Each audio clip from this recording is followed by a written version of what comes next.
Hello students, I hope आप सब ठीक ठाक हैं और अपने एग्जाम्स की तैयारी बहुत अच्छे से कर रहे हैं, पढ़ाई पे पूरा फोकस कर रहे हैं। आज हम आगे बढ़ेंगे और डिस्कस करेंगे vocabulary which is our third module. ठीक है, तो वोकैबुलरी क्या होती है? Vocabulary is body of words used in a particular language. एक पर्टिकुलर लैंग्वेज में जितने आप वर्ड्स यूज करते हैं, इट कंप्राइजेज अ वोकैबुलरी। आपको जितने वर्ड ज्यादा पता हैं उतनी अच्छी आपकी वोकैबुलरी है, जितनी रिच आपकी वोकैबुलरी है उतना ज्यादा कमांड है आपका ओवर द लैंग्वेज, राइट? ये it is a measure of all that a person has learned, experienced और फेल्ट। एक्सपीरियंस के साथ साथ आपकी वोकैबुलरी जनरली स्ट्रांग होती जाती है। जैसे कि हम डिस्कस करेंगे, जितनी वोकैबुलरी आप शायद क्लास फर्स्ट में या फिफ्थ में होंगे तो आप कम वर्ड्स सुनते हैं, कम वर्ड्स बोलते हैं, कम वर्ड्स पढ़ते हैं, तो आपकी वोकैबुलरी थोड़ी सी रिस्ट्रिक्टेड होती है। लेकिन जैसे जैसे आप क्लासेस मूव ऑन करते जाते हैं, आप वोकैबुलरी अपनी इनहैंस करते जाते हैं, नॉट ओनली थ्रू सब्जेक्ट। धीरे धीरे आप न्यूज़पेपर्स पढ़ना शुरू करते हैं। न्यूज़पेपर्स में अलग अलग वर्ड्स होते हैं, हर बार अलग अलग वर्ड्स होते हैं, तो कुछ वर्ड्स आपके दिमाग में रह जाते हैं, कुछ वर्ड्स आपके दिमाग से निकल जाते हैं, बट आप उसके आमने सामने आते हैं। अगर आप बाकी सब्जेक्ट्स भी पढ़ रहे हैं तो बाकी सब्जेक्ट्स की वजह से भी आपकी वोकैबुलरी थोड़ी सी इनहैंस होती है। वो कैसे होता है? क्योंकि कई साइंटिफिक टर्म्स, अगर आप साइंस पढ़ रहे हैं, सोशल साइंस पढ़ रहे हैं या फिर मैथमेटिक्स भी पढ़ रहे हैं, तो कई ऐसे टर्म्स होते हैं जो कॉमन लैंग्वेज का पार्ट भी हो जाते हैं। तो वो टर्म्स आपको आपकी एजुकेशन के साथ साथ पता चलते हैं। जैसे जब अब आप कॉमर्स पढ़ रहे होंगे तो अकाउंट्स के बहुत सारे टर्म्स, लॉ के बहुत सारे टर्म्स, वो टर्म्स ऐसे हो सकते हैं जो आपने अब तक नहीं सुने होंगे या अब तक आपको नहीं पता थे। लेकिन अब जब आपने सब्जेक्ट एक बार पढ़ लिया है तो वो टर्म्स भी आपको जब आपके सामने आते हैं तो आपको अच्छे से उनका मतलब समझ में आ जाता है। It requires knowledge of meaning of the word and their usage in appropriate context. जैसे जैसे आप पढ़ते हैं, वर्ड्स को समझते हैं, आपको ये भी साथ में पता चल जाता है कि उनका क्या मीनिंग है और वो किस कंटेक्स्ट में यूज किए जाएंगे। जब हमें डिक्शनरी से कोई वर्ड का मीनिंग निकालते हैं तो हमको जनरली उसका सिर्फ मीनिंग पता चलता है कि ओके इसको ये बोलते हैं, बट वो किस कंटेक्स्ट में प्रॉपरली फिट होगा, नहीं होगा, ये हमको over a period of time धीरे धीरे पता चलता है। It is developed with age and serves as fundamental tool for communication and acquiring knowledge. Age के साथ धीरे धीरे बढ़ते ही हैं हमारी वोकैबुलरी, क्योंकि हम और ज्यादा टर्म्स को सामने से देखते हैं। We come across more and more number of words. अब रिच वोकैबुलरी इतनी ज्यादा जरूरी क्यों है? Why are we focusing it? आखिर क्यों नहीं? अगर कम भी वोकैबुलरी होगी, थोड़े से ही वर्ड्स पता होंगे तो क्या फर्क पड़ जाएगा? हम अपनी बात को इफेक्टिवली कह नहीं पाएंगे, राइट? जब कई बार होता है कि हम सोच में पड़ जाते हैं कि अगर हमें बोलना है तो क्या बोलें। ऐसा कई लोगों के मुंह से आपने सुना होगा, क्या कहते हैं उसे, याद नहीं आ रहा, या इस तरह की चीजें। तो यानी कि आप वो राइट वर्ड ढूंढ नहीं पा रहे हैं अपनी बात को कम्युनिकेट करने के लिए। तो अगर आपकी वोकैबुलरी रिच होगी, स्ट्रांग होगी, तो आप अच्छे से कम्युनिकेट कर पाएंगे, अच्छे से एक्सप्रेस कर पाएंगे, आपकी राइटिंग स्किल्स इंप्रूव हो जाएंगी। आपको प्रोफेशनल एरिया में जहां पे भी आप जा रहे हैं, it's going to benefit you. It helps us understand what other people are saying. दूसरे की वोकैबुलरी हमसे ज्यादा अच्छी है तो वो कुछ ऐसे वर्ड्स यूज कर लेगा जो हमें नहीं पता है, लेकिन हमारी भी अगर ठीक ठाक है तो जो सामने वाला कह रहा है उसकी बात भी हम समझ पाएंगे। It gives us ability to articulate what we clearly what we mean. हमको अपनी बात क्लियरली और स्पष्ट शब्दों में अच्छे से समझाने के लिए भी जरूरी है कि हमारे पास एक अच्छी वोकैबुलरी हो। Vocabulary knowledge boosts our ability to grasp ideas and think more logically.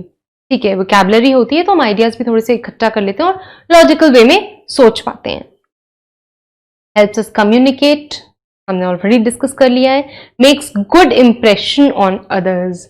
अब आपको अगर किसी के ऊपर अच्छा इंप्रेशन बनाना है, अब मैं मेंशन नहीं करने जा रही कि किसके ऊपर अच्छा इंप्रेशन बनाना है, that is irrelevant for this class, लेकिन अगर किसी के ऊपर बनाना है तो आप अच्छी सी इंग्लिश बोल सकते हैं। वोकैबुलरी अच्छी होगी तो कुछ ऐसे वर्ड्स पिकअप कर सकते हैं जो सामने वाले को लग सकता है वाओ, ये वाली फीलिंग एक्सक्लेमेटरी मार्क के साथ आ सकती है, राइट? हमने बात कर ली, बहुत सारे वर्ड्स के कम अक्रॉस हम आते हैं, ठीक है, बहुत सारे वर्ड्स हम देखते हैं, लेकिन हम क्या सारे याद करें, सारे मेमोराइज करने की जरूरत है? अगर ऐसे करने चाहेंगे तो कोई भी पूरी डिक्शनरी मेमोराइज नहीं कर सकता, आई ऑलवेज से, ठीक है। तो हमें किन वर्ड्स पे फोकस करना है? हमें उन वर्ड्स पे फोकस करना है जो हम रिपीटेडली पढ़ रहे हैं, जो बेसिक है, ठीक है। उन वर्ड्स पे फोकस करना है जो हम रेगुलरली यूज करना चाहते हैं, यानी कि उनकी फ्रीक्वेंसी बहुत ज्यादा है। हमें उन वर्ड्स पे फोकस करना है जो हमारे सब्जेक्ट से रिलेटेड है। जैसे कि मैंने अभी मेंशन किया था, अगर आप अकाउंट्स पढ़ रहे हैं, लॉ पढ़ रहे हैं, तो उनमें जो फ्रीक्वेंट टर्म्स आ रहे हैं, बेसिक टर्म्स आ रहे हैं, आपको वो आपकी वोकैबुलरी में होने चाहिए, ताकि you can understand the subject better, you can express yourself in the answers written for those subjects, right. Vocabulary कितनी तरह की होती है? वोकैबुलरी 4 तरह की हो गई बेसिकली, आपकी speaking, listening, reading and writing, ठीक है। तो अब ये 4 तरह की वोकैबुलरी आपके पास है। स्पीकिंग मतलब क्या? जो हम बोलते हैं, हम बोलने में जितने वर्ड्स यूज करते हैं, that is our speaking vocabulary. जितने वर्ड्स हमको पता होते हैं, जरूरी नहीं है कि हम सारे के सारे वर्ड्स को बोलने में यूज करें, we use a lot less words, right. तो हम जो वर्ड्स स्पीक करते हैं, बोलते हैं, वो हमारे स्पीकिंग वोकैबुलरी का हिस्सा होते हैं। Around 10,000 words on an average हमें पता होते हैं जो हम बोलते हैं। लिसनिंग, जो हम सुनते हैं और समझते हैं, वो वर्ड्स कहीं ज्यादा होंगे, क्योंकि हमारे सुनने में कई ज्यादा वर्ड्स आते हैं, बट हम एक्चुअली यूज कम वर्ड्स करते हैं। तो जो हम वर्ड्स अराउंड सुनते हैं और समझते हैं, वो अराउंड 50,000 वर्ड्स होते हैं। अब आप खुद देखिए, हम अराउंड 50,000 वर्ड्स सुनते हैं, उसमें से खाली हम 10,000 वर्ड्स यूज कर पाते हैं। रीडिंग वोकैबुलरी क्या हो गई? जब आप पढ़ रहे हैं कोई भी टेक्स्ट, तो आपको जितने वर्ड समझ में आ रहे हैं, आप समझ पा रहे हैं, that consists of your reading vocabulary. अगर कोई बहुत ही एक अच्छा रीडर है, तो उसके पास ये वोकैबुलरी सेकेंड लार्जेस्ट हो सकती है। Listening for all is almost first book, ठीक है। सबसे ज्यादा वोकैबुलरी, सबसे बड़ी वोकैबुलरी, सबसे एक्सटेंसिव वोकैबुलरी की अगर मैं बात करूं, तो वो जनरली हर किसी के लिए लिसनिंग वोकैबुलरी ही होती है।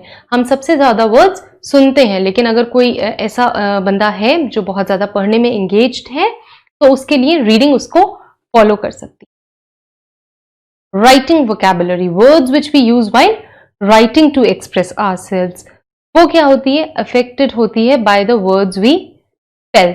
जनरली क्या होता है, हम जो बोलते हैं वही हम लिख पाते हैं। तो ये दोनों वोकैबुलरी थोड़ी सी रिलेटेड हो जाती हैं, यानी कि जिन वर्ड्स को हम बहुत अच्छी तरह से समझते हैं, हम उन्हीं को बोल पाते हैं और उन्हीं को लिख भी पाते हैं। तो ये दोनों हमारी वोकैबुलरी थोड़ी सी हमारे यूजेज पे, हमारे समझने पे डिपेंड करती है। तो इसलिए हम इसको एक्सप्रेसिव भी कहते हैं, यानी कि हम पे डिपेंड करेगी, हम कैसे कर पा रहे हैं अपने आप को एक्सप्रेस।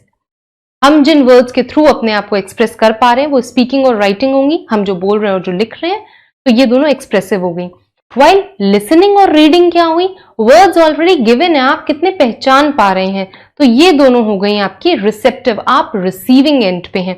ऑलरेडी वर्ड्स प्रेजेंटेड हैं, उसमें से आप कितने समझ पा रहे हैं। आपको एक्सप्रेस नहीं करना है, आपको वो वर्ड्स लिखने नहीं है, राइट। तो listening and reading are receptive vocabularies, while speaking and writing are expressive vocabularies। अब speaking and listening की अगर बात करें, हम जो सुन रहे हैं और जो बोल रहे हैं, ये oral है, ओके, speech के थ्रू है। while reading and writing vocabulary दोनों written है, कुछ लिखा हुआ है। हम अगर पढ़ रहे हैं तो ऑलरेडी कुछ लिखा हुआ है, या अगर हम लिख रहे हैं तो we are writing actually, ठीक है। तो एक हो गया आपका ओरल और एक रिटन। नेक्स्ट है वोकैबुलरी, हमने समझ ली कितने टाइप की वोकैबुलरी होती है, ये हमने समझ ली। Next we move on to building a vocabulary. How can we effectively build a vocabulary? हम कैसे कर सकते हैं? तो उसके लिए हमें क्या करना है? रेगुलर बेसिस पे हमको फोकस करना है, स्टडी करने हैं वर्ड्स को, अटेम्प्ट करना है कि हम कुछ बिल्डिंग एक्सरसाइजेस करें। हमको कंसिस्टेंटली काम करना है, एक दिन में नहीं होगा। Suppose even you are if you are reading a sentence or reading dictionary and coming up with a single new word every day, and even if you are not using it, even if you are not applying it, you may forget those words in a couple of days, right? So you need to be very consistent. You need to keep on doing these things on a regular basis. Vocabulary build करने के लिए कोई shortcut नहीं है, so you don't even try for that, right? जो है वो यही है कि आपको हार्ड वर्क करना है, पढ़ना है, बहुत जरूरी है. जितना ज्यादा आप पढ़ेंगे उतना ज्यादा आप वर्ड्स को यूज करने का ट्राई कर पाएंगे, right? You need to be aware of the words. You need to be aware of the words. आपको वर्ड्स पता होने चाहिए, आपको पढ़ना जरूरी है. यूज अ डिक्शनरी, हम सब यूज करते हैं. Attempt word puzzles and play word games, ठीक है, थोड़ा एंटरटेनमेंट बेसिस पे हो गया, लाइटर करने के लिए नोट हो गया. Go back to the roots, try to find out, ये सबसे ज्यादा जरूरी है कि वो जो वर्ड है हम यूज कर रहे हैं वो बना किससे है. अगर आपको उसका रूट पता चल जाएगा ना, तो आपको मतलब आइडेंटिफाई करने के लिए बहुत ईजी हो जाएगा, right? Study new words regularly. अगर कोई न्यू वर्ड्स दिख रहे हैं तो उसको जरूर स्टडी करने की कोशिश करिए. And try to engage yourself in conversations. Whenever you engage yourselves in conversation, जब आप बात करते हैं तो होता क्या है, आप कुछ वर्ड्स बोलेंगे और सामने वाला भी कुछ वर्ड्स बोलेगा. जिससे आप बात कर रहे हैं वो भी कुछ वर्ड्स बोलेगा. तो हो सकता है उससे आपको कुछ नए वर्ड सीखने मिल जाए, हो सकता है उसको आपसे कोई नए वर्ड सीखने मिल जाए. तो क्या होगा, दोनों एक तरह से डेवलप करेंगे. तो आप अपने फ्रेंड्स के साथ भी एंगेज कर सकते हैं ऐसे कॉन्वर्सेशंस में. And you must try to, right?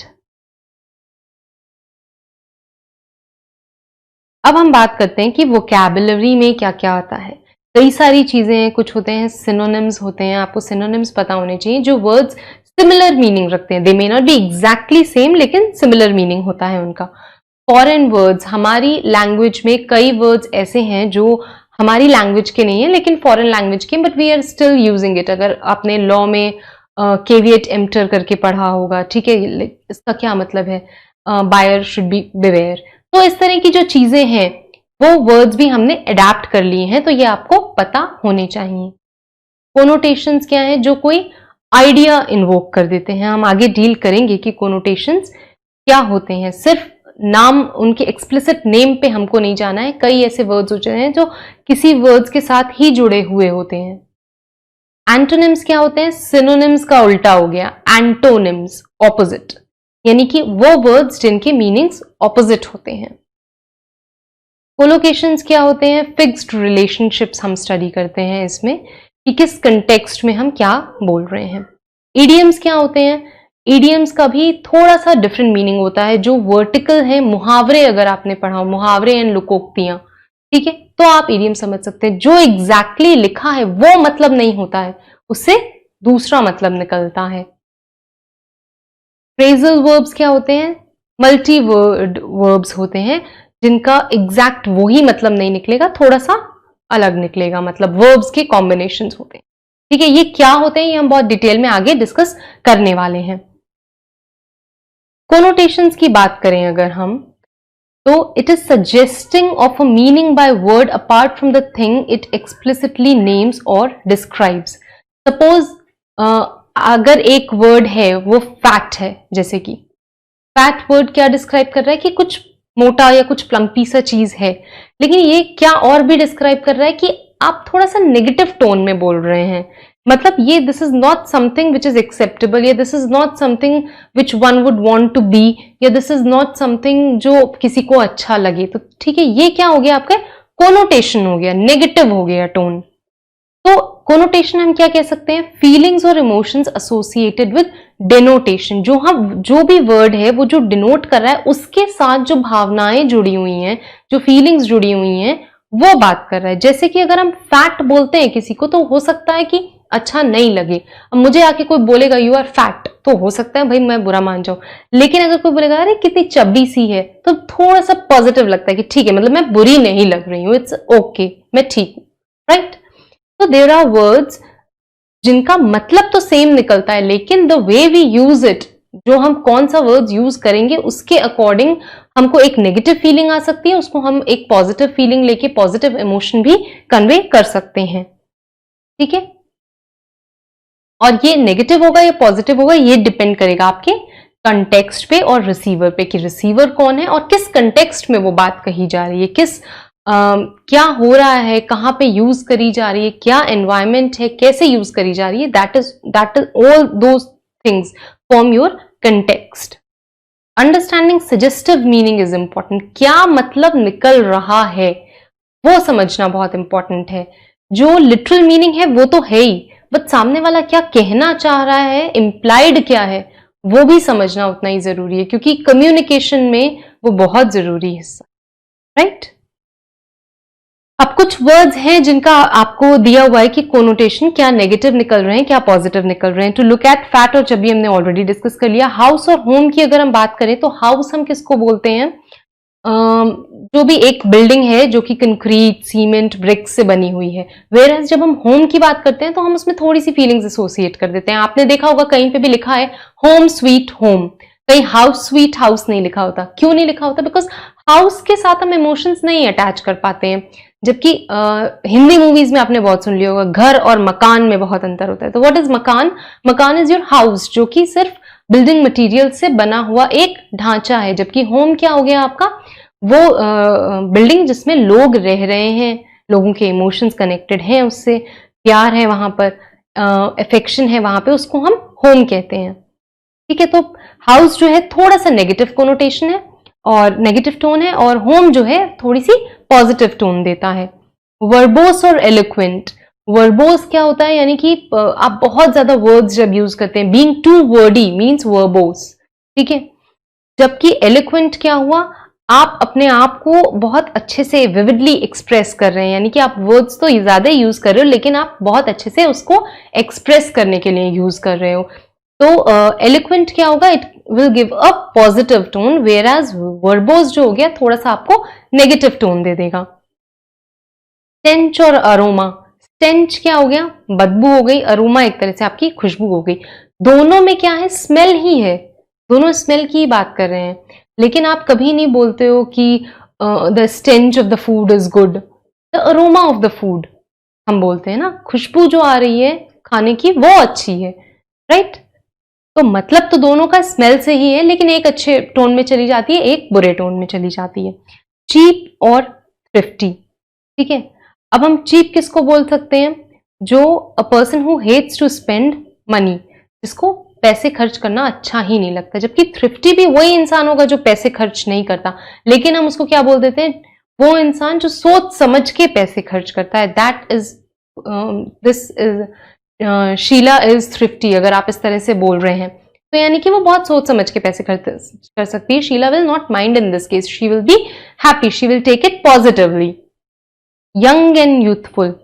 Young क्या होता है कि ठीक है, यू आर यंग, ठीक है, दो वो तो एज को डिनोट कर दिया कि ठीक है भी यंग है. यूथफुल बोलने का मतलब क्या हुआ, आपकी एज भले ही ज्यादा हो सकती है लेकिन अभी भी आप यंग लगते हैं, या फिर आप एनर्जेटिक हैं, अभी भी उसी तरह से एंथुजियास्टिक हैं, बिल्कुल यंग वाली फीलिंग दे रहे हैं. तो ये क्या हो जाएगा, थोड़ा सा पॉजिटिव हो जाएगा. किसी को भी यूथफुल बोल देना तो थोड़ा सा खुश हो जाएगा. चाइल्डिश. चाइल्डिश को हम थोड़ा सा नेगेटिव ले लेते हैं, क्या बच्चों जैसी बात कर रहे हो. जबकि यूथफुल हो गया आपका पॉजिटिव और यंग हो गया न्यूट्रल. ठीक है. हम इन तीनों में वही बात कर रहे हैं कि थोड़ा सा हम एज के बारे में बात कर रहे हैं. अब एक हो गया प्राउड और एक हो गया कॉन्फिडेंट. प्राउड क्या होता है, न्यूट्रल फीलिंग देता है. ठीक है, कि यू आर प्राउड. कॉन्फिडेंट आपको थोड़ी सी पॉजिटिव फीलिंग देता है कि ठीक है, आप अपने आप में थोड़ा सा विश्वास रखते हैं, you believe in your own abilities. Conceited negative हो गया, यानी कि आप बहुत ज्यादा प्राउडी हैं अपनी एबिलिटीज के बारे में. तो तीन चीजें हो गई आपकी, प्राउड, कॉन्फिडेंट और childish. Proud is neutral, confident is positive and conceited is negative. So you should try and be confident. Okay. Headstrong and determined. Headstrong क्या, जो सिर्फ अपनी सुनने वाला है और दूसरे अगर कोई एडवाइस भी देंगे तो it's not going to listen. मेरा तो इरादा पक्का है, मुझे तो यही करना है. ठीक है. तो ये थोड़ा सा नेगेटिवली चल जाता है. लेकिन जब हम डिटरमाइंड की बात करते हैं तो ये हो गया कि एक फर्म रेजोल्यूशन है कि ठीक है, मैं ये करना चाहता हूं and I will try to do it. थोड़े से आप डिटरमाइंड हुए तो ये पॉजिटिवली लिया जाता है. It's just about choosing the right word. ठीक है.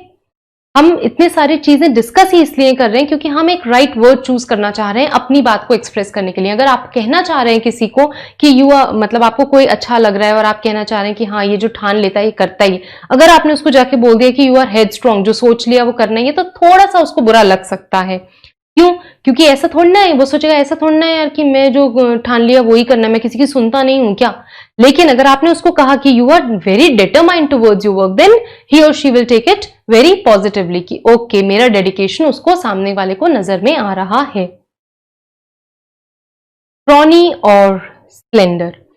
स्क्रॉनी का मतलब भी होता है बहुत पतला दुबला होना, स्लेंडर का मतलब भी यही होता है, लेकिन स्लेंडर थोड़ा सा पॉजिटिवली होता है कि पतले दुबले हैं तो अच्छे लग रहे हैं, जबकि स्क्रॉनी का मतलब हो गया पतले बहुत ज्यादा पतले हैं और अच्छे नहीं लग रहे हैं देखने में, राइट।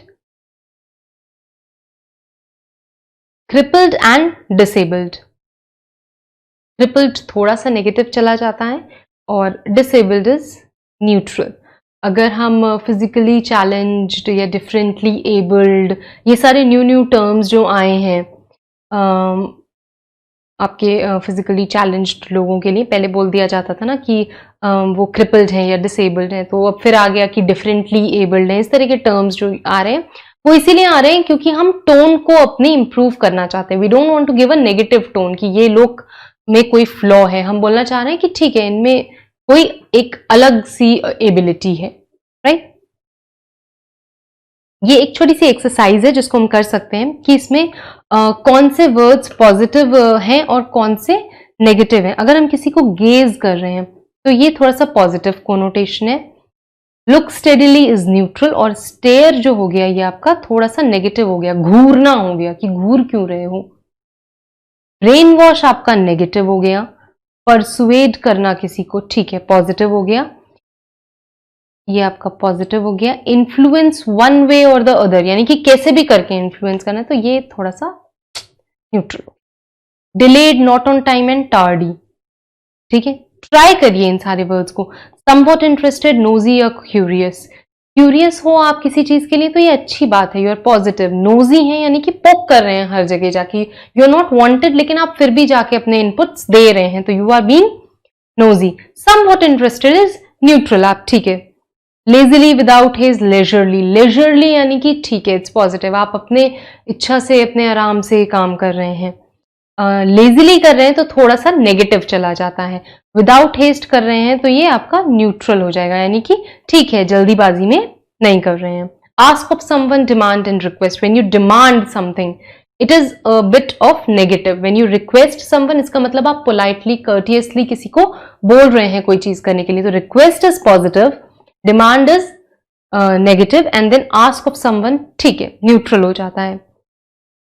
आगे भी आप ट्राई करिए करने का। Gathering, large group, mob. Mob क्या होता है, जनरली हम भीड़ से रेफर कर देते हैं तो नेगेटिव हो जाता है। Discuss with others, debate and argue. दूसरों के साथ डिस्कस करना, डिबेट करना और आर्ग्यू करना। आर्ग्यू करना जो हो जाता है आपका नेगेटिव हो जाता है, ठीक है। स्पाई करना, इस केस में ऑब्जर्व कर रहे हो तो अच्छी बात है, किसी को वॉच कर रहे हो तो ठीक है, न्यूट्रल है, लेकिन स्पाई कर रहे हो, अगर किसी पे नजर रख रहे हो तो थोड़ा सा न्यूट्रल हो जाता है, जबकि सबका मतलब एक ही निकलता है कि आप किसी को वॉच कर रहे हैं। इसी तरह assertive, firmly confident, pushy. Pushy आपका इसमें नेगेटिव हो जाएगा, किसी को बहुत ज्यादा किसी चीज के लिए पुश करना, बोलते जाना तो अच्छा नहीं लगता, थोड़ा सा नेगेटिव कोनोटेशन हो जाता है। You should try doing this on your own.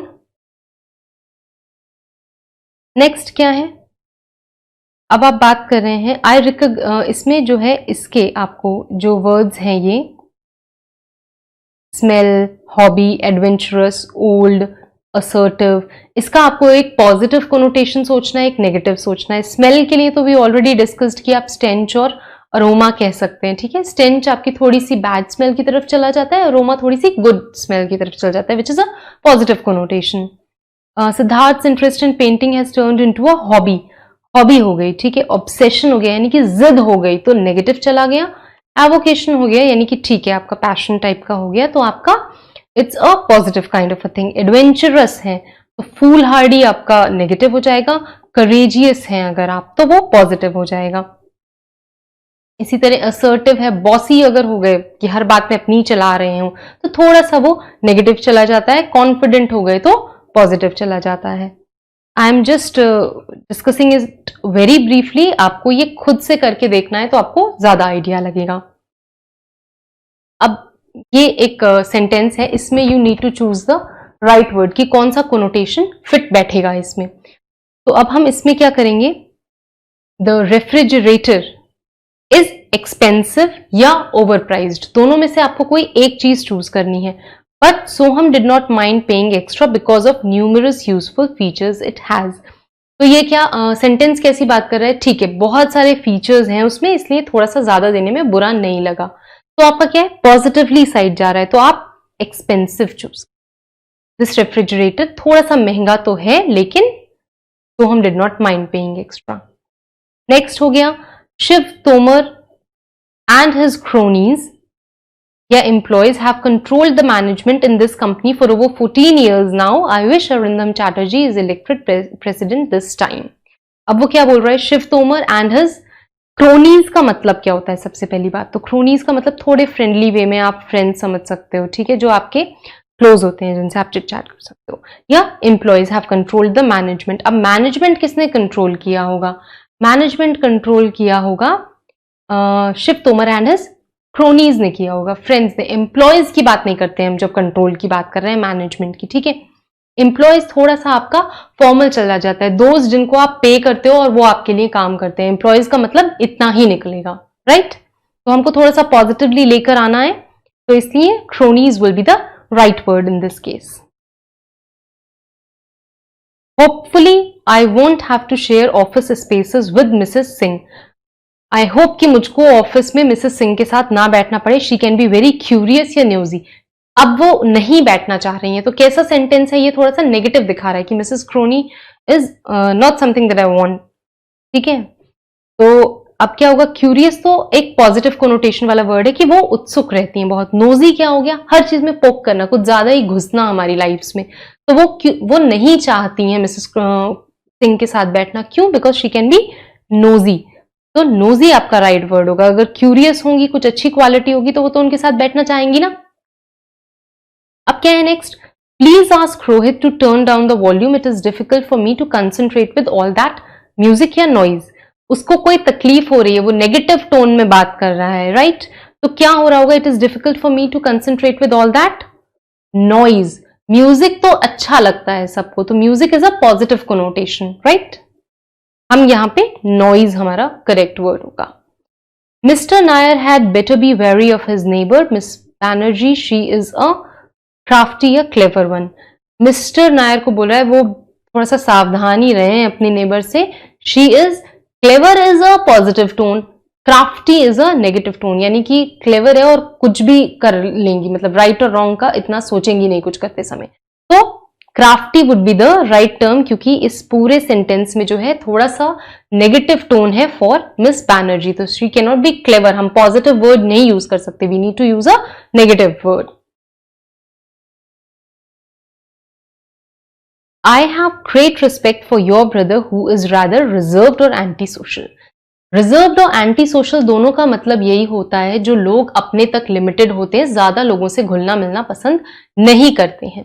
लेकिन रिजर्व्ड की जब बात आती है तो वो थोड़ा सा पॉजिटिव हो जाता है कि ठीक है अपने में रहता है, ज्यादा पंचायत नहीं करने जा रहा है। और एंटी सोशल मतलब कि लोगों से मिलना ही नहीं पसंद है, लोग ही नहीं पसंद है उसे, तो ठीक है। तो अब वो ये क्या बोल रहा है, I have great respect for your brother. Respect है आपके ब्रदर के लिए, यानी कि पॉजिटिव सेंटेंस आ रहा है। तो हमें कैसा वर्ड यूज करना है, थोड़ा सा पॉजिटिव टोन वाला वर्ड यूज करेंगे हम, who is rather reserved and dignified.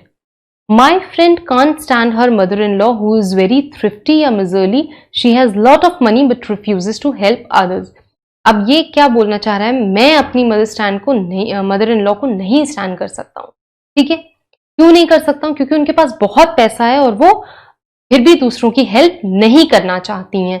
तो इसमें क्या है, थोड़ा सा नेगेटिव है, नेगेटिव सेंटेंस है अबाउट किसी की भी मदर इन लॉ, ठीक है। तो हम थ्रिफ्टी क्या होता है, one who spends very carefully. Thrifty में होता है आपका वन हु स्पेंड्स केयरफुली, और माइजरली का क्या होता है, जो स्पेंड्स वेरी लेस, ठीक है, who doesn't wants to spend. तो इन दिस केस क्या है, हम ये वाला चीज यूज करेंगे जो थोड़ी सी नेगेटिव फीलिंग देगा, इसलिए miserly will be the right word. The new saleswoman tends to be enthusiastic या pushy while dealing with the customers. She is scaring them away. वो लोगों को डरा रही है कस्टमर्स को। तो ये कैसा हो गया, डराना किसी को अच्छी बात तो है नहीं, ठीक है, तो ये हो गया थोड़ा सा नेगेटिव वे में चला गया आपका। तो अब आप क्या करेंगे इसमें, enthusiastic या pushy? You will choose pushy, यानी कि लोगों को बहुत ज्यादा बोल रही है कि कस्टमर्स को कुछ भी। तो एंथुजियाज्म नहीं है, ये थोड़ा होता है तो एंथुजियाज्म है कि ठीक है लोग इंप्रेस हों, समझें उस चीज को, लेकिन यहां तो नेगेटिव टोन है, तो pushy will be the right word. Next हम बात करेंगे, हमने अभी क्या डिस्कस कर लिए, कोनोटेशंस, जिसमें नेगेटिव टोन हो सकती है या पॉजिटिव टोन हो सकती है, और डिपेंडिंग ऑन द कंटेक्स्ट या पर्सन जिसके बारे में हम बात कर रहे हैं, तब आपको चूज करना है कि which word you would like to have. Synonyms क्या होते हैं, सिमिलर, सिनोनिम्स सिमिलर, राइट। तो वो वर्ड्स जिनका थोड़ा सा सिमिलर मीनिंग होता है, सेम मीनिंग की बात मैं नहीं कर रही हूं, सिमिलर हो सकता है, जिनको इंटरचेंज करके हम कई बार यूज कर सकते हैं, जैसे कि the long movie bored the viewers या the lengthy movie bored the viewers. दोनों में हम मूवी के टाइम स्पैन की बात कर रहे हैं कि वो बहुत ज्यादा बड़ी थी, वो लॉन्ग भी बोल दिया हमने या लेंदी भी बोल दिया हमने, तो दोनों का मतलब सेम ही निकल के आया, तो दीज आर सिनोनिम्स। परंतु कुछ वर्ड्स ऐसे भी होते हैं जो ठीक है, नॉर्मल तो सिमिलर मीनिंग होता ही है, लेकिन फिर भी स्पेशल कंटेक्स्ट में हम स्पेशल वही वर्ड्स यूज करते हैं। जैसे कि जब हम कॉस्ट की बात करते हैं तो आ जाता है the amount of money you need to make और मेक बाय और do something, the cost of television is this, ठीक है, the cost of phone is this, इस तरह से। चार्ज क्या होता है, जब हम किसी सर्विसेज, गुड्स और सर्विसेज की बात करते हैं, जब हम एसी सर्विसिंग के लिए अपने रूम में मान लीजिए बुला रहे हैं, तो हम क्या पूछते हैं, कॉस्ट क्या है, नहीं, चार्जेस क्या हैं आपके। या कहीं पे भी आप देखिए कोई भी सर्विस का डॉक्यूमेंट होगा, आप इंश्योरेंस पॉलिसी लेने जा रहे हैं, तो वो छोटा सा लिख देते हैं स्टार मार्क के कि charges applicable as per policy, as per terms and conditions. तो क्या होता है, हम चार्जेस की बात कर रहे हैं वहां पे। फी हम कब यूज करते हैं, जब हम प्रोफेशनल एडवाइस या सर्विस लेते हैं, जैसे कि स्कूल की आप फीस लेते हैं, लॉयर आपसे फीस लेता है, डॉक्टर आपसे फीस लेता है, डॉक्टर की फीस इतनी है, डॉक्टर के चार्जेस इतने हैं, या डॉक्टर की कॉस्ट की हम बात नहीं करते हैं। तो हालांकि इन तीनों चीजों का मतलब सेम है, कॉस्ट, चार्ज या फी, क्योंकि इन सबका मतलब यही है कि आप पे कर रहे हैं अ सर्टेन अमाउंट, ठीक है, इसका मतलब तो यही निकला कि आप पे कर रहे हैं सर्टेन अमाउंट। लेकिन हम किसी कंटेक्स्ट में कॉस्ट ही यूज करते हैं, किसी में चार्ज यूज करते हैं और किसी में फी यूज करते हैं, राइट। नेक्स्ट है एंटोनिम्स। अब एंटोनिम्स क्या होते हैं, सिनोनिम्स हो गए आपके वो वर्ड्स जिनका मीनिंग सिमिलर है, एंटोनिम्स हो गए आपके वो वर्ड्स जिनका मीनिंग ऑपोजिट है, ठीक है।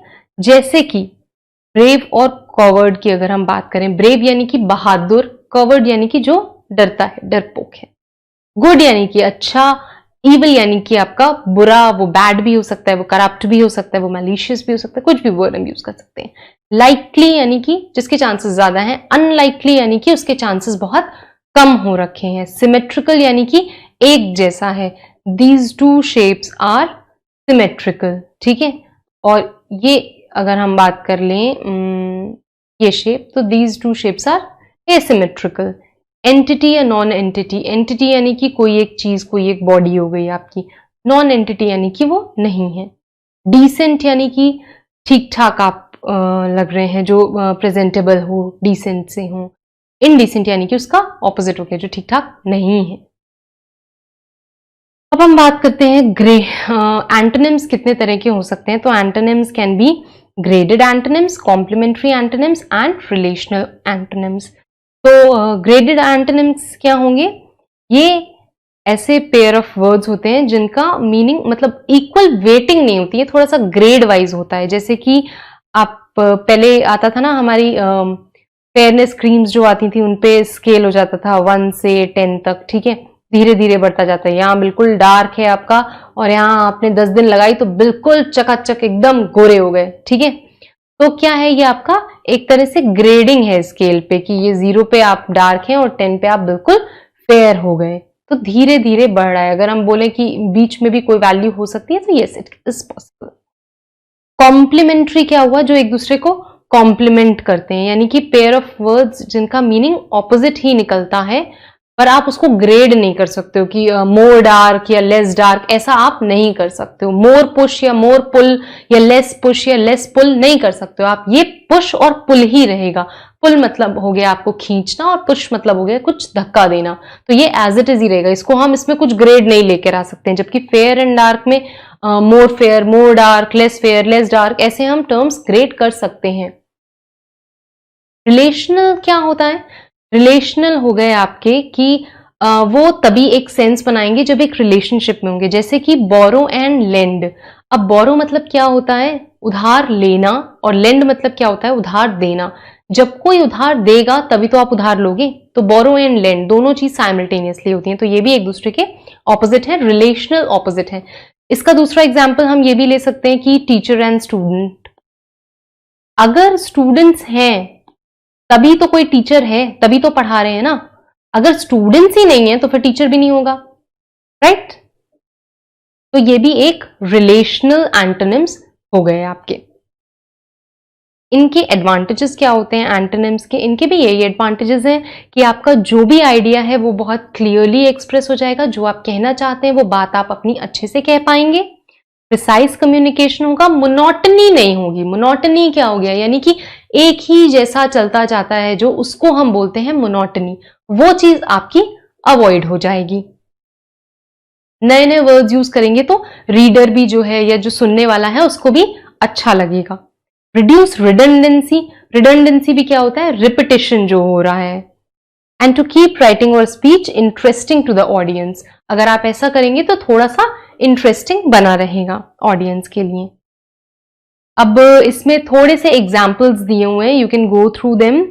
एंटोनिम्स और सिनोनिम्स के दिए, you need to memorize them, क्योंकि एग्जाम्स में आपके ये भी आ सकते हैं और कहीं बाहर से भी आ सकते हैं, तो it would be good as much examples as you can refer to. कुछ एग्जाम्पल्स हम डिस्कस कर लेंगे। एबोर है, जैसे कि इसका सिनोनिम्स क्या हो गए, इसका मतलब हुआ हेट करना या लोथ करना, डिटेस्ट, ये सारे सिनोनिम्स ही हैं। और इसके ऑपोजिट्स क्या हो गए, लव, लाइक, एडमायर, ये इसके ऑपोजिट्स हो गए। हेट का ऑपोजिट क्या होगा, नफरत का ऑपोजिट क्या होगा, प्यार होगा। बॉम्बास्टिक यानी कि पॉम्पस, लाउड, एबोवेंट, बहुत जोर जोर से कुछ हो रहा है, बॉम्बास्टिक, बॉम्ब से आप याद रख सकते हो विच इज वेरी लाउड, ठीक है। ये एक एडजेक्टिव है जो किसी चीज को डिस्क्राइब करने के लिए यूज किया जा सकता है। इसके साथ क्या हो गया आपके, डल, इनएक्टिव या लैकलस्टर, बहुत डल है, तो ये इसके ऑपोजिट्स हो गए। कैकोफनी, कैकोफनी हम किसी भी हार्श साउंड को कहते हैं। कैक्टस अगर आप याद रखो ना तो वहां से लिंक कर सकते हैं थोड़ा सा, जैसे उसमें भी कांटे कांटे से होते हैं, अच्छे नहीं लगते हैं, हार्श होता है, तो वैसे ही हार्श साउंड्स को हम कैकोफनी बोलते हैं। डिसएग्रीबल नॉइज हो गई, उसका ऑपोजिट क्या हो गया, यूफनी। कैकोफनी है तो यूफनी, या कोई प्लेजेंट सी साउंड, अच्छी सी साउंड। जोवियल यानी कि जिसका नेचर जॉयफुल है, जॉय से आया है, तो आप कोई बहुत चीयरफुल हो, लाइवली हो, तो वो सब आपके सिनोनिम्स हो गए। और सैड हो या डल हो, नहीं खुश हो, तो वो आपके एंटोनिम्स हो गए। नेक्स्ट है आपका डर्टी। डर्टी का मतलब क्या हो गया, कुछ भी गंदा सा जो है, फिल्दी सा है जो, ठीक है। और इसका ऑपोजिट क्या हो जाएगा आपका, क्लीन हो गया, कुछ साफ है, नीटली ऑर्गेनाइज्ड है, हाइजीनिक है, ये आपके ऑपोजिट्स हो गए। वर्डेंट, वर्डेंट भी एक एडजेक्टिव है जो कि क्या डिस्क्राइब करता है, लश, ग्रीन, ग्रासी, कोई ग्रासी सी जगह, ग्रीनरी है जहां पे। जबकि इसके ऑपोजिट्स क्या हो गए, इनफर्टाइल, बैरन, बंजर जमीन जिसको आप कह सकते हैं। इलिसिट, इलिसिट आप इलीगल से याद रख सकते हैं, इसका मतलब भी वही होता है, कुछ ऐसा जो लॉ अलाउ आपको नहीं कर रहा है। और इसका ऑपोजिट क्या हो जाएगा, लीगल हो जाएगा, सिंपल सा, with in law, normal, expected, ठीक है, नॉर्मल है। फेसाइल जो कि इजी है, सिंपल है, फेसाइल है। इसका ऑपोजिट क्या हो जाएगा, डिफिकल्ट जो है, मुश्किल जो है, राइट, कॉम्प्लिकेटेड हो गया। स्कैंटी, केयर्स, अगर ये वर्ड आपने सुना हो, बहुत कम होना मात्रा में। मीग्र, मेग्र, तो ये सारे इसके सिनोनिम्स हो गए। ऑपोजिट क्या हो जाएगा, बहुत ज्यादा होना, कुछ भी, अबंडेंस में जो है, a lot more, plenty, insight जो है वो आपका वर्ब है, एक्शन है जो हो रहा है, तो इसका मतलब क्या होता है, किसी को इंस्टिगेट किया, एक तरह से अराउज किया, प्रोवोक कर दिया आपने। और इसका ऑपोजिट्स क्या हो जाएंगे, किसी को ठंडा कर दिया, बिल्कुल काम कर दिया, रिलैक्स, कंफर्ट, ठीक है। डेस्टिट्यूट यानी कि क्या हो गया आपका, जिस जो जरूरत से रिलेटेड होता है, ठीक है। तो या नीडी हो गए, पुअर हो गए, इनकेपेबल हो गए, जो जरूरतमंद लोग हैं, राइट, जिनको किसी चीज की जरूरत है। बाकी डेस्टिट्यूट के ऑपोजिट्स हो गए आपके रिच, जो अमीर हैं, जिनके पास सब कुछ है, एफ्लुएंट, वेल ऑफ यानी कि सब अफोर्ड कर सकते हैं वो लोग। पैलेटियल क्या हो गया, पैलेस लाइक, पैलेटियल, पैलेस लाइक, बड़ा सा, एनॉर्मस हो गया, ठीक है, ग्रैंड। और इसका ऑपोजिट क्या हो गया, अर्दी, बेसिक सा, कुछ सिंपल सा। अब ये एक्सरसाइज है, इसमें भी हम ट्राई करेंगे कुछ वर्ड्स के मीनिंग्स निकालने के, ठीक है। तो अगर ये हमसे पूछ रहा है in the following questions choose the words which best expresses the meaning of the given word, तो ये हमसे क्या पूछ रहा है, it is asking for synonyms, ठीक है। अब ऑब्लिटरेट है, इसका क्या मतलब हो सकता है, इसका मतलब है एक्चुअली में डिस्ट्रॉय कर देना कोई चीज। मायरियाड है, माई रियाड, तो आप इसको कनेक्ट करिए, इसका मतलब क्या हो सकता है, मेनी, बहुत सारा है, मायरियाड है। परपेचुअल, परपेचुअल मतलब क्या होता है, बिल्कुल चलता जा रहा है, चलता जा रहा है, तो क्या चीज चलती जा रही है, जनरल, इमोशनल। स्टबर्न मतलब आपका जिद्दी होता है।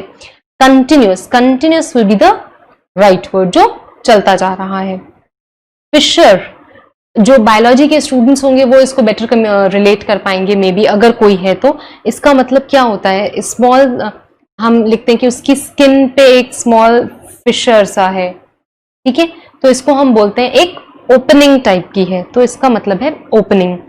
डेस्पॉट, डेस्पॉट मतलब क्या होता है, कोई भी क्रूएल टाइप का रूलर है, जो कंट्री को रूल कर रहा है। और ये स्टोरेज से लिंक नहीं है, हॉट मील अगेंस्ट ऐसा नहीं है, तो आप कटआउट भी यूज कर सकते हैं, टायरेंट से रिलेटेड है।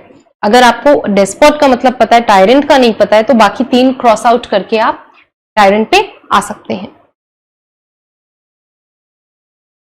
फाइन, नेक्स्ट आगे बढ़ते हैं हम।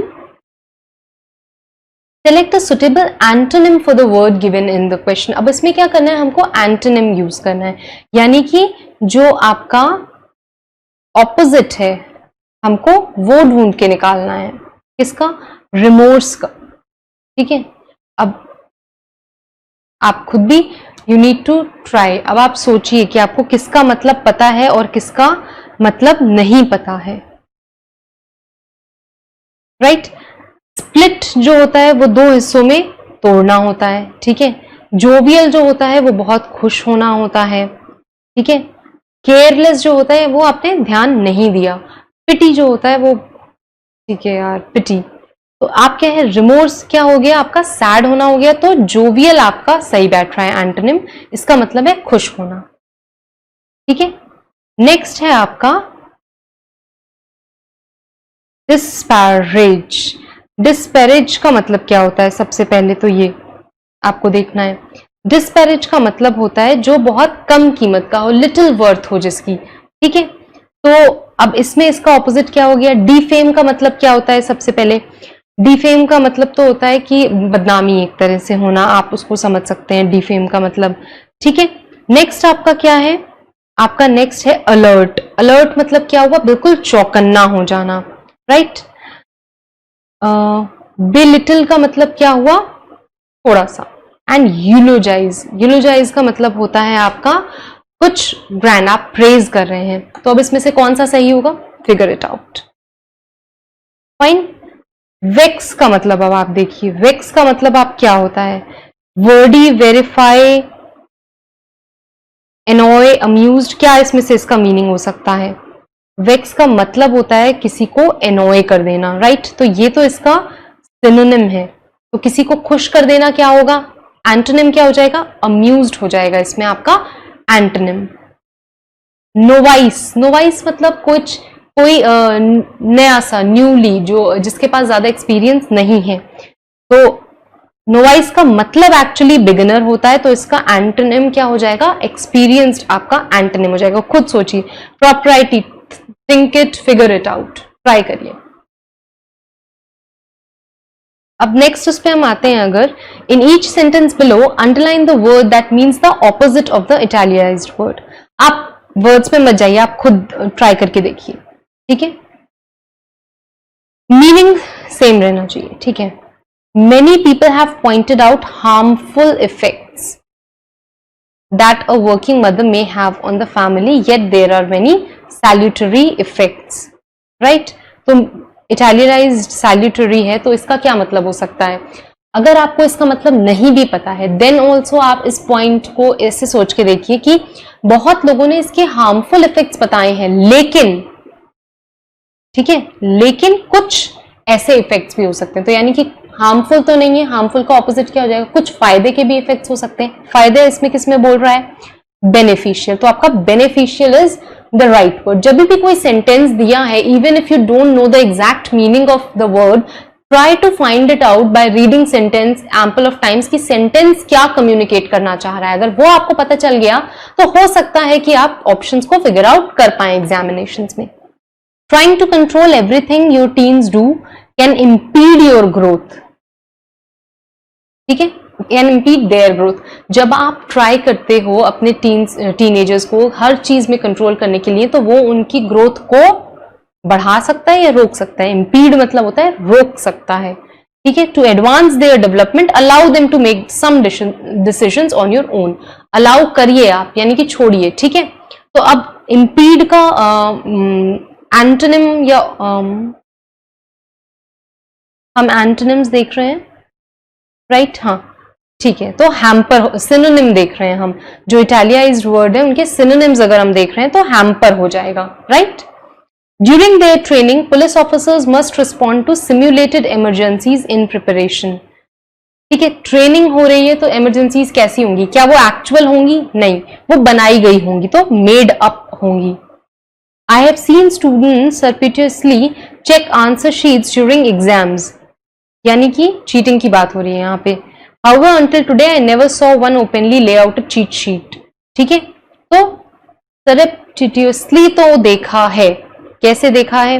यानी कि सीक्रेटली देखा है, उन्हें सीक्रेटली देखा है। लाउडली चीटिंग करते या लीगली चीटिंग तो होता ही नहीं है, सीक्रेटली होगा। Informal communications be sure to avoid ambiguous language. Ambiguous मतलब क्या होती है? जो क्लियर नहीं है, जिसके दो, ये भी हो सकता है या ये भी हो सकता है, ठीक है? तो हमें ऐसी लैंग्वेज अवॉइड करनी चाहिए। क्लियर लैंग्वेज प्रिवेंट्स कंफ्यूजन, ठीक है? तो अब उसने नेक्स्ट सेंटेंस में खुद ही आपको हिंट दे दी है कि ऐसी नहीं होनी चाहिए, तो कैसी होनी चाहिए? क्लियर होनी चाहिए। तो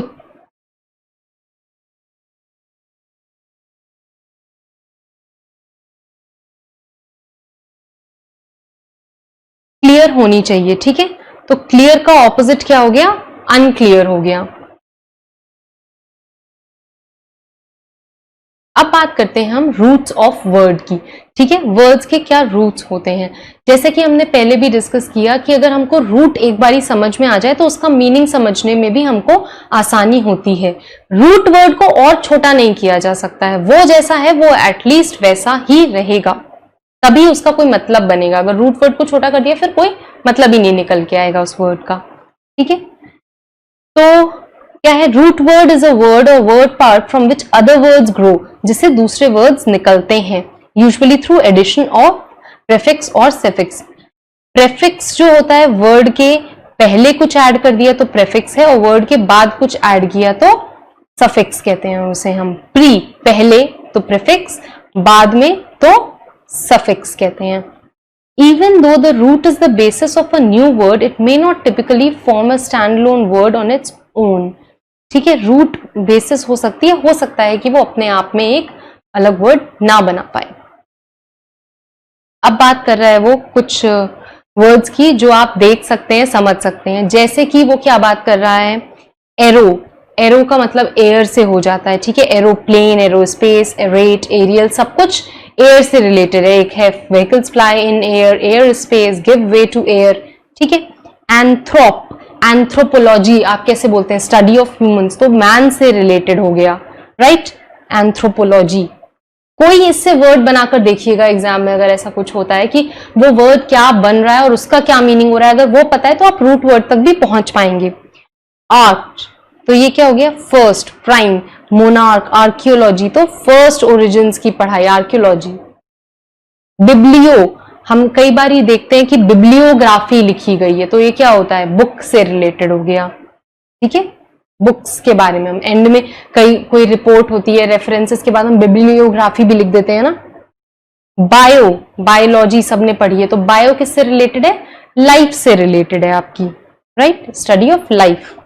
सेंट, परसेंट हम बोलते हैं, तो सेंट किससे रिलेटेड है, 100 से रिलेटेड है। ये सारे you need to go through all of these. Side, अब आपको ये पता है कि पेस्टिसाइड हम बोलते हैं, राइट, तो पेस्टिसाइड मतलब क्या होता है, जो पेस्ट्स को किल करता है, दैट इज पेस्टिसाइड्स, राइट। तो साइड मतलब हो गया आपका, साइड मतलब हो गया आपका किल करना, right. Cracy, democracy, bureaucracy, right, तो हम किसकी बात कर रहे हैं कि कैसे रूलिंग गवर्नेंस हो रही है कंट्री में, ठीक है। तो क्रेसी का मतलब हो गया आपका टू रूल, कि आप कैसे रूल कर रहे हैं। डर्मेटोलॉजिस्ट के पास हम जाते हैं, आजकल बहुत ट्रेंड में ना, सबको बहुत सारी स्किन की डिजीजेस हो रही हैं, तो अक्सर आजकल डर्मेटोलॉजिस्ट का कई लोगों को डैंड्रफ की प्रॉब्लम होती है, स्काल्प दिखाने जा रहे हैं, राइट, बाल बहुत झड़ रहे हैं, ये सारे इश्यूज बहुत ज्यादा कॉमन हो रहे हैं, तो हम किसके पास जा रहे हैं आजकल, डर्मेटोलॉजिस्ट के पास जा रहे हैं, तो वो स्किन से रिलेटेड होते हैं, ठीक है। ईगो, ईगोइस्ट है बहुत ज्यादा, इसमें बहुत ज्यादा ईगो है, तो यानी कि बहुत ज्यादा सेल्फ के बारे में सोच रहा है, वो अपने बारे में सोच रहा है, तो ये सेल्फ से रिलेटेड हो गया। यूफनी हम अक्सर बोलते हैं, यानी कि प्लेजेंट सा, गुड सा म्यूजिक, तो इसका मतलब है गुड, यूफोरिया, राइट। एक्री मतलब थोड़ा सा बिटर, इसको हम बोल सकते हैं, अच्छा नहीं है, जैसे कि एक्रीमनी है, उसके मतलब बहुत ही नफरत की भावना बहुत ज्यादा है अंदर, ठीक है, तो अच्छा नहीं है, एक्री से स्टार्ट हो रहा है अगर, तो इसका मतलब अच्छा नहीं है। टेली कम्युनिकेशन, टेलीग्राम, टेलीफोन, ये सारे वर्ड्स हम यूज करते हैं, तो इसमें क्या होता है, जब अगर कोई दूर दूर है तो हमें कम्युनिकेट करने के लिए यूज होते हैं, तो इसका मतलब फार है, दूर से रिलेटेड है ये। पैथोस यानी कि हम बोलते हैं सिंपैथी, एपैथी, इम्पैथी, ये सारे वर्ड्स चल रहे हैं, तो इसका मतलब है इमोशंस से। जेक्ट, हम अक्सर बोलते हैं रिजेक्ट कर दिया या इजेक्ट कर दिया, पेन ड्राइव आपकी इजेक्ट होती है यानी कि बाहर आ जाती है, तो क्या होता है, वो थ्रो आउट होती है। पहले मतलब अभी भी बहुत ट्रेंड था ना, पेन ड्राइव आपने अपने सिस्टम में लगाई, उसके बाद राइट क्लिक करके इजेक्ट करते हैं प्रॉपरली उसको बाहर निकालने के लिए, तो थ्रो आउट, जेक्ट। सेक्ट यानी कि कट आउट, आप डाइसेक्ट करते हैं किसी भी चीज को, डिसेक्ट करते हैं ना, बायोलॉजी में आप यूजुअली फ्रॉग या ऐसा कुछ पहले के टाइम में किया जाता था, मैंने भी नहीं किया है हालांकि, बट होता था, छिपकली लेकर, फ्रॉग लेकर डिसेक्ट कर देते थे, तो इसका मतलब क्या हुआ, काट रहे हैं, या कोई सेक्शन हम बनाते हैं, सेक्ट, राइट, तो इसका मतलब क्या होता है, हम डिवाइड कर रहे हैं अपने, जो भी पढ़ाई के भी अब कई सारे सेक्शंस बनाते हैं, तो उसको भी आप कर क्या रहे हैं, ultimately you are dividing them, तो कट आउट कर रहे हैं आप। विज, विज का मतलब विजन से आप समझ सकते हैं, इसका मतलब देखना, ओके, विजिबल है, इनविजन है। सेन यानी कि सीनियर से आप रिलेट कर सकते हैं, सीनियर, तो यानी कि ओल्ड, जो बड़े हैं आपसे। Senate, senile, council of senior members हो गया, ठीक है। तो ये कुछ वर्ड्स हैं जो हम देख सकते हैं, make new words combining the word root word, ठीक है।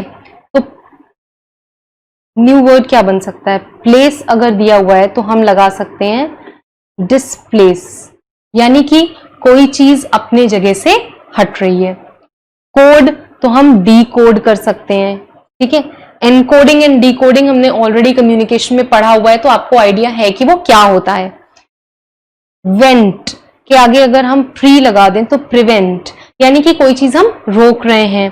सोशल के आगे अगर हम एंटी लगा दें तो एंटी सोशल हो जाएगा, ठीक है, लोगों से मिक्सअप करना नहीं पसंद है, रिस्ट्रिक्टेड रहना पसंद है।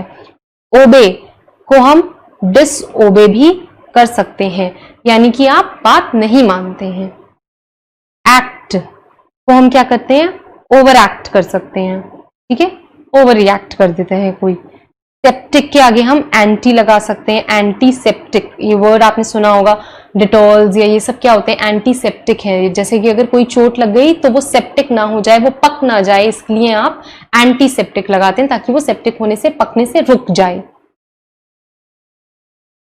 एज, तो इसके आगे अब हम क्या लगा सकते हैं, ओवर एज, राइट। पेंड, इसके आगे हम क्या लगा सकते हैं, डिपेंड, निर्धारित होना। सर्व, इसके आगे क्या हम लगा सकते हैं, प्रिजर्व, यानी कि कोई चीज संभाल के रखना। तो ये सारे मैंने हालांकि कर दिए, बट आपको ट्राई करने हैं, राइट। अब अगर चूज करना है correct meanings of the given root words, तो डुओ का मतलब क्या हो सकता है, डुअल। आजकल डुअल सिम का टाइम बहुत आ रहा है, तो यानी कि उसमें क्या होता है, उस फोन में क्या होता है, डुअल सिम है, तो डुओ यानी कि 2 सिम लगा सकते हैं, तो आप इसका मतलब 2 से हो जाएगा आपका।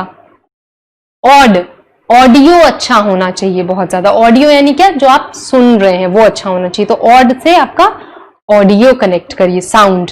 Biblio we already dealt with it, कि वो बुक से डील करेगा। सेड, सीड, ठीक है, सीड से रिलेटेड है आपका, तो गो हो जाएगा। ईगो, यानी कि आप सेल्फ के बारे में, अपने बारे में बहुत सोच रहे हैं, तो वो सेल्फ हो जाएगा, राइट। अब बात आती है कि प्रीफिक्स क्या होता है और सफिक्स क्या होता है। एज वी ऑलरेडी डिस्कस्ड, अगर कोई रूट वर्ड है, अगर आप उसके आगे कोई चीज लगा रहे हैं तो वो क्या होती है, प्रीफिक्स। फिर आता है आपका रूट वर्ड, और अगर आप उसके बाद में कोई चीज लगा रहे हैं तो हम उसको सफिक्स बोलते हैं। प्री से पहले याद रखो, और फिर बाद में तो सफिक्स है ही है। तो a prefix is a letter or a group of letters that appear at the beginning of the word and changes the word's original meaning. जो original meaning होगा word का, उसको थोड़ा सा change कर देंगे। Suffix क्या होगा, is a letter or a group of letter that is usually added onto the end of words. Words के end में आएगा and change the way a word fit into a sentence grammatically. कैसे वो word sentence में आएगा उसको change कर देगा, ठीक है। तो ये हो गए आपके प्रीफिक्स और सफिक्स। कुछ एग्जाम्पल्स आपके प्रीफिक्स और सफिक्स के भी दिए हुए हैं, जैसे कि बोथ हो गया आपका, एम्फी या एम्बी, तो एम्बिगुअस हमने अभी भी डिस्कस किया, अनक्लियर। एम्फी थिएटर हम यूज कर सकते हैं, ठीक है, जो दोनों पर्पजेस के लिए यूज किया जाता है। जनरली अगर आप देखेंगे तो कई कॉलेजेस वगैरह में भी एम्फी थिएटर्स जो हैं वो बने हुए होते हैं। एंड देन क्या है आपका अ अगर आ गया तो कई चीजों का मीनिंग उसके साथ भी बदल जाता है। अटिपिक, अबैक, अपैथी, ठीक है, विदाउट यानी कि। एंटी, एंटीडोट होता है, एंटी तो वो उसका मतलब क्या हो जाता है, बिफोर, उसके पहले हो गया आपका। एंटीडोट में ANTI मिले गई, लेकिन ये ANTE है, तो एंटीसीडेंट्स हो गया आपका, जैसे कि, तो वो बिफोर से कनेक्टेड हो जाएगा। बेने यानी कि गुड, बेनिफिशियल जब हम बात करते हैं तो यानी कि फायदे की बात कर रहे हैं हम, तो गुड हो गया रिलेटेड। बाय हो गया यानी कि बाय टू हो गया, राइट। इंट्रा, इंट्रा मतलब होता है विद इन, किसी चीज के विद इन, और इंटर मतलब आप अक्रॉस दो चीज को कनेक्ट कर रहे हैं, ठीक है। मैक्रो, मैक्रो मतलब होता है बहुत बड़ा, मैक्रो इकोनॉमिक्स, बड़ा। मिस, मिस मतलब मिस अंडरस्टैंडिंग की हमने बात कर ली है, तो यानी कि गलत, कुछ इनएप्रोप्रिएट हो रहा है, ठीक है। ओमनी यानी कि ओमनी प्रेजेंट, हम ऐसा बोलते हैं ना, गॉड इज ओमनी प्रेजेंट, यानी कि हर जगह है, ऑल, एवरीवेयर। पैरा, पैरा यानी कि रिलेटेड, पैराग्राफ में हम बोलते हैं, पैराफ्रेज में हम बोलते हैं, यानी कि एक दूसरे से जो रिलेटेड है, एक्सटेंशन है। पॉली, पॉली यानी कि मेनी, पॉलीग्राफ्स, राइट। प्रोटो, प्रोटोटाइप, जब भी हम कुछ प्रोजेक्ट करते हैं तो हम प्रोटोटाइप डिस्कस करते हैं, यानी कि फर्स्ट टाइम जो है, one of its first kind, सबसे पहला पहला जो आया है। रीइम्बर्स यानी कि वापस से, जो हम अगेन दोबारा से कर रहे हैं, या री इवैल्यूएट, आप अपने सबमिशंस जो है कई बार री इवैल्यूएशन के लिए भेजते हैं, तो क्या कर रहे हैं, दोबारा से इवैल्यूएट कराना चाह रहे हैं, अगेन। ठीक है। Semi, semi means half. अगर आप सर्कल की बात करते हैं तो फिर आप बोलते हैं सेमी सर्कल, यानी कि कितना पोर्शन हुआ, खाली इतना इतना, यानी कि उसके हाफ, 2 टुकड़ों में हमने कर दिया है उसे। सुपर यानी कि सुपरस्टार या सुपर नेचुरल टाइप की चीजें हम बोलते हैं, यानी कि जो एक एवरेज, एक नॉर्मल रेंज से ऊपर की बात हम कर रहे हैं, तब वो होता है सुपर। हाँ, डांस इंडिया डांस में भी बोला जाता है सुपर से भी ऊपर या इस तरह का कुछ, राइट।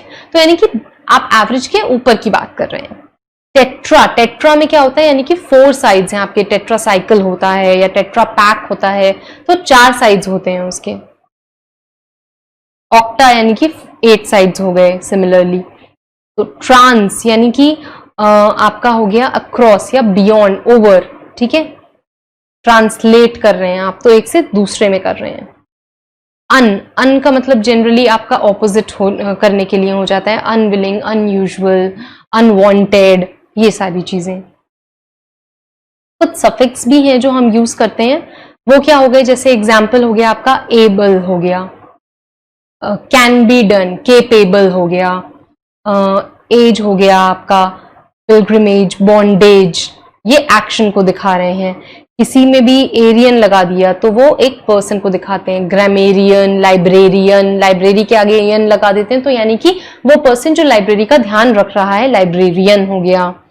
कुछ और भी ले लीजिए, जैसे कि लॉजी अगर लगा देते हैं तो हम उसको स्टडी से मतलब निकल जाता है, जैसे biology, morphology, phonology, right.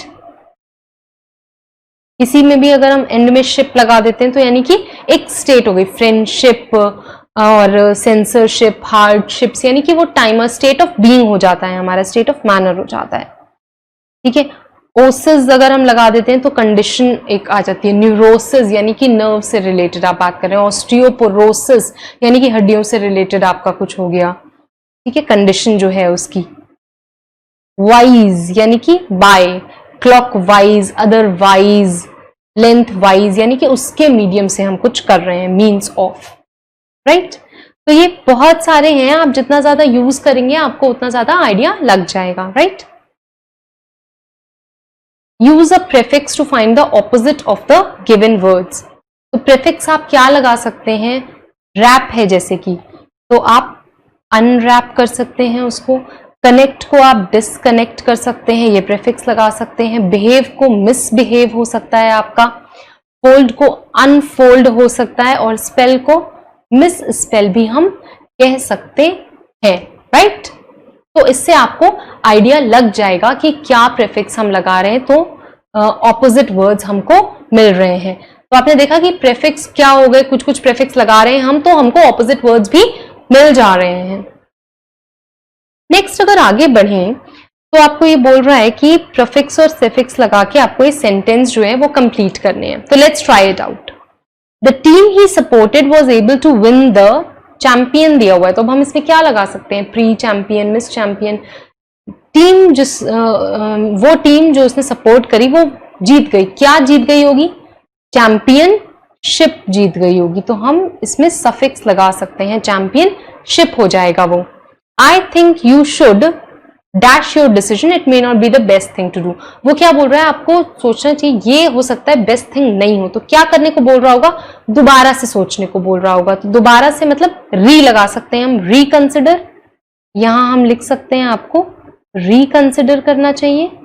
The CEO has been responsible for many, कैसे डिसीजंस, अच्छे तो नहीं होंगे क्योंकि रिस्पॉन्सिबल ऐसे बोल रहा है, तो हम इसको अनपॉपुलर कर सकते हैं decisions. His dash comments made him disliked by female employees, female like employees को नहीं पसंद आया, तो उसने कुछ सेक्स पे कमेंट्स दिए थे, जेंडर पे कमेंट्स दिए थे, तो वो कैसे कमेंट्स हो सकते हैं, सेक्सिस्ट कमेंट्स हो सकते हैं जो डिसलाइक हुए थे, right. Dash of speech and belief is extremely important for health of and freedom, free होने की बात कर रहा है, तो क्या हो सकता है, फ्रीडम ऑफ स्पीच, है ना, आजादी होनी चाहिए हमको, ये रिक्वायर्ड है। तो ये बात कर ली हमने प्रीफिक्स यूज करने की, सफिक्स यूज करने की, कैसे कर सकते हैं, कहाँ पे कर सकते हैं, कैसे उसका मतलब बदल जाता है, कैसे वो उसको एंटोनिम बना देते हैं, कब वो क्या मीनिंग निकाल देते हैं वर्ड्स का, क्या रूट वर्ड्स होते हैं, ये सब हमने डिस्कस कर लिया। कुछ और भी है, some TV shows are completely unsuitable for children, यानी कि नहीं देखने चाहिए क्योंकि बाद में लिखा हुआ है must not watch them. The party was disastrous बोल सकते हैं क्योंकि सब कुछ गलत हुआ वहां पे। They had to tranquilize, tranquil मतलब क्या होता है, lion before they could catch it, मतलब कि उसको आपने थोड़ा सा सिडेट किया, उसको ड्रग्स बोल सकते हैं, आपने इनकॉर्पोरेट किए ताकि वो थोड़ा सा लूज पड़े तब आप उसको कैच करो। He needed to regulate the temperature बोल सकते हैं। You need a combination of motivation, organization and revision. ठीक है, तो ये वर्ड्स रूट जो भी दिए हुए हैं उनमें आपने कुछ में प्रीफिक्स किसी में सफिक्स ऐड किया तो सेंटेंस को आप उसमें लिख सकते हैं। You need a combine of नहीं चल जाएगा, उसमें कुछ सफिक्स ऐड करके कॉम्बिनेशन बनाया तब वो सेंटेंस को सेंटेंस के लिए अप्रोप्रिएट वर्ड बन पाया।